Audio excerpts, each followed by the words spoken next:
Assalamualaikum, nama saya Rias binti Saari dari Unit Pendidikan Islam akan membentangkan tajuk penyelidikan saya iaitu penggunaan Google Classroom dan hubungannya terhadap motivasi siswa guru pendidikan Islam IPG KDRI di bawah seliaan Ustaz Hasaidi.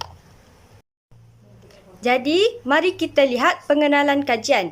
Teknologi digunakan semakin luas sama ada di peringkat sekolah maupun di alam pekerjaan. Penggunaan teknologi dalam sektor pendidikan diperkenalkan secara meluas bagi mempelbagaikan medium pengajaran. Anjakan ke-7 Pelan Pembangunan Pendidikan Malaysia 2013 hingga 2025 juga menyatakan bahawa memanfaatkan ICT bagi meningkatkan kualiti pembelajaran di Malaysia. Seterusnya, mari kita lihat pernyataan masalah. Yang pertama, guru masih gemar menggunakan pendekatan pengajaran tradisional menurut Omardin 2009. Seterusnya, menurut Fong 2011, guru dan pelajar masa kini seharusnya menggunakan teknologi secara berkesan dalam aktiviti pengajaran dan pembelajaran. Seterusnya, guru pendidikan Islam kurang mengaplikasikan penggunaan ICT dalam pengajaran dan pembelajaran menurut Azhar dan Nurul 2010. Objektif kajian saya ialah yang pertama, mengenal pasti tahap penggunaan Google Classroom dalam pembelajaran siswa guru. Tahap penggunaan Google Classroom akan dipecahkan kepada 4 komponen iaitu kemudahan mengakses, keberhasilan penerimaan, komunikasi dan interaksi serta kepuasan pelajar. Yang kedua, mengenal pasti tahap motivasi siswa guru dalam menggunakan Google Classroom. Dan yang ketiga, mengenal pasti hubungan penggunaan Google Classroom dengan motivasi siswa guru. Persoalan kajian saya pula adalah apakah tahap penggunaan Google Classroom dalam pembelajaran siswa guru? Yang kedua, apakah tahap motivasi siswa guru menggunakan Google Classroom? Dan yang ketiga, adakah terdapat hubungan penggunaan Google Classroom dengan motivasi siswa guru? Kemudian, hipotesis kajian pula adalah tidak terdapat hubungan yang signifikan antara penggunaan Google Classroom dengan motivasi. Kajian ini menggunakan model teknologi acceptance model TAM yang diperkenalkan oleh Fred Davis pada tahun 1986. Berdasarkan rajah ini, saya telah mengambil 4 aspek utama iaitu perceived usefulness, perceived ease of use, attitude toward using dan behavioral intention to use. Jadi, fokus kajian saya ialah kemudahan mengakses, keberhasilan penerimaan, komunikasi dan interaksi, kepuasan pelajar dan motivasi guru. Jadi, seterusnya kita tengok pula kerangka konseptual kajian yang dipersembahkan dalam bentuk grafik. Okey, pemboleh ubah tidak bersandar ialah penggunaan Google Classroom yang mana dipecahkan kepada 4 komponen iaitu kemudahan mengakses, keberhasilan penerimaan, komunikasi dan interaksi dan kepuasan pelajar. Seterusnya, pemboleh ubah bersandar pula ialah motivasi siswa guru. Kemudian, kita lihat pula dapatan kajian lalu. Okey, dari luar negara, kajian ini dilakukan adalah untuk mengenal pasti respon pelajar terhadap penggunaan Google Classroom yang dilakukan oleh Anita Muslimah pada tahun 2018. Okey, kajian Nirfayati dan Nurbaiti 2019 pula berkenaan pengaruh media pembelajaran Google Classroom dalam pembelajaran analisis real terhadap motivasi belajar mahasiswa. Dapatan kajian ini diambil daripada kajian luar negara iaitu Indonesia. Dalam negara pula, saya mengambil kajian Izwan, Justini dan Sarah 2016 yang menunjukkan bahawa pelajar berpuas hati dengan aplikasi Google Classroom. Kajian Nur Azia dan Muhammad Taufik 2016 menunjukkan bahawa motivasi pelajar merupakan faktor dalam pelaksanaan e-pembelajaran. Hasil kajian Ainun, Zamri dan Wan Muna 2017 menunjukkan bahawa penggunaan kaedah pembelajaran abad ke-21 dapat meningkatkan motivasi pelajar. Seterusnya, kita lihat pula metodologi kajian. Reka bentuk yang digunakan ialah kajian kuantitatif melalui kaedah tinjauan, kaedah kutipan data, soal selidik melalui Google Form. Seterusnya, kaedah penganalisisan data menggunakan analisis deskriptif dan inferensi menggunakan aplikasi SPSS. Kita lihat pula persampalan kajian. Populasi bagi kajian ini adalah seramai 300 orang, iaitu siswa guru Pendidikan Islam Institut Pendidikan Guru Kampus Datuk Razali Ismail. Lokasi kajian tertumpu di IPG KDRI sahaja. Saya menggunakan teknik persampalan rawak berlapis yang mana terdiri daripada PISMP Pendidikan Islam semester 2, 4, 6 dan 8. Hasilnya, responden kajian saya seramai 217 orang. Kemudian, instrumen kajian menggunakan soal selidik yang mempunyai bahagian pertama demografi, kemudian kemudahan mengakses, yang seterusnya keberhasilan penerimaan, seterusnya komunikasi dan interaksi, kepuasan pelajar dan motivasi siswa guru. Yang mana demografi mempunyai 2 item, kemudahan mempunyai 6 item, keberhasilan mempunyai 8 item, komunikasi mempunyai 7 item, kepuasan pelajar mempunyai 5 item dan motivasi siswa guru mempunyai 6 item. Soal selidik ini diadaptasi daripada kajian Anita Muslimah 2018 dan kajian Ainun Zamri dan Wan Muna 2017. Saya telah melakukan kesahan soal selidik yang mana saya merujuk kepada pakar bahasa seramai 2 orang, pakar kandungan seramai 3 orang dan pakar keseluruhan seramai 1 orang sahaja.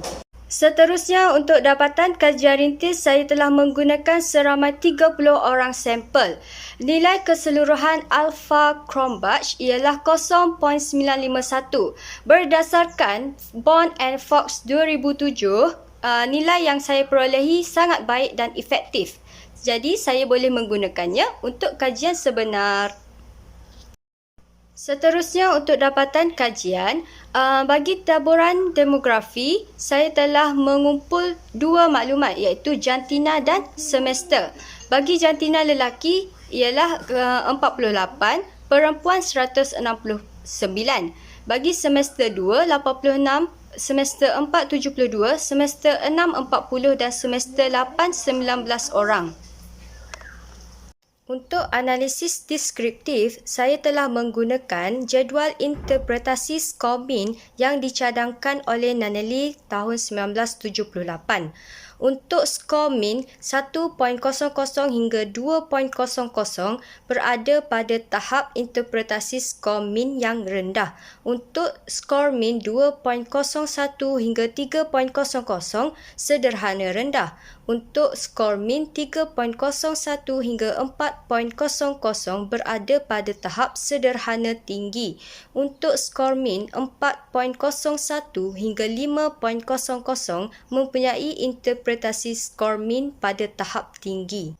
Dapatan kajian keseluruhan untuk analisis deskriptif bagi menjawab persoalan kajian yang pertama dan kedua bagi komponen kemudahan mengakses mempunyai nilai min 4.57 dengan sisihan piawai 0.49, interpretasi min tinggi.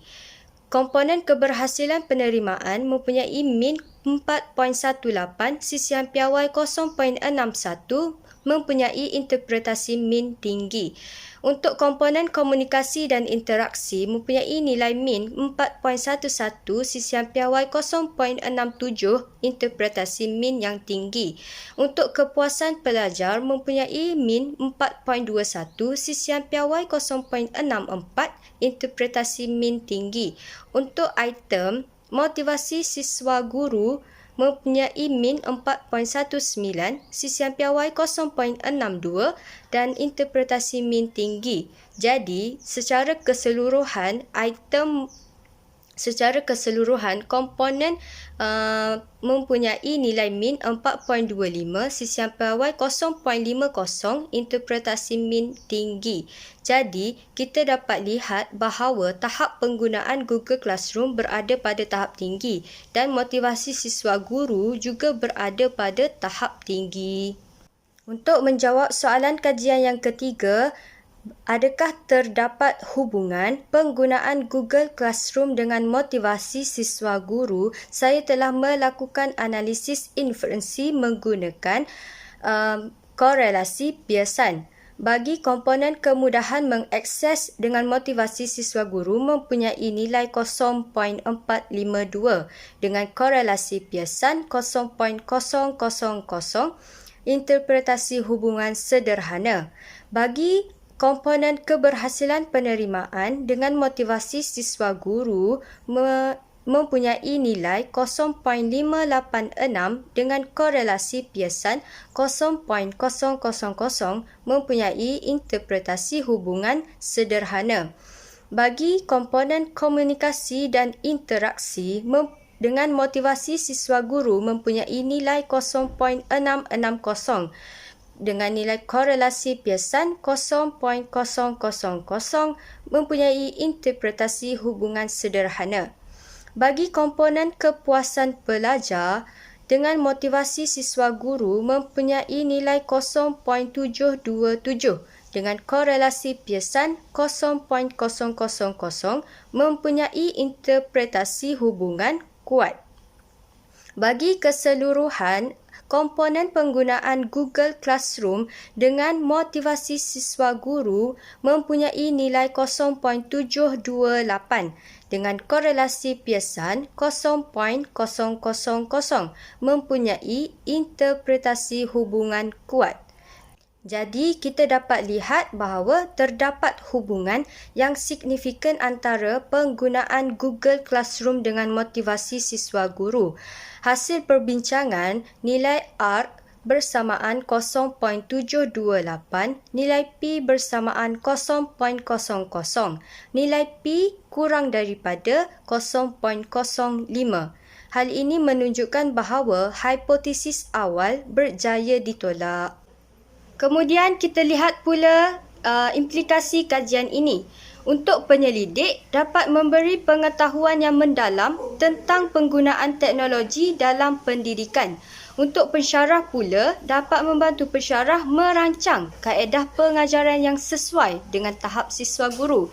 Untuk siswa guru pendidikan Islam pula dapat membuat persediaan untuk mengaplikasikan penggunaan teknologi iaitu Google Classroom apabila bergelar guru kelak.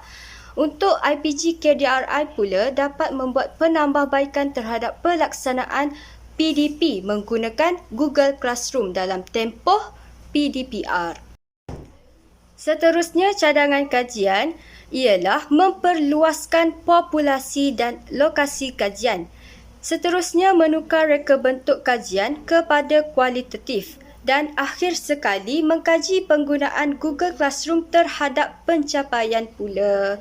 Jadi, itu saja pembentangan laporan penyelidikan saya. Sekian, terima kasih.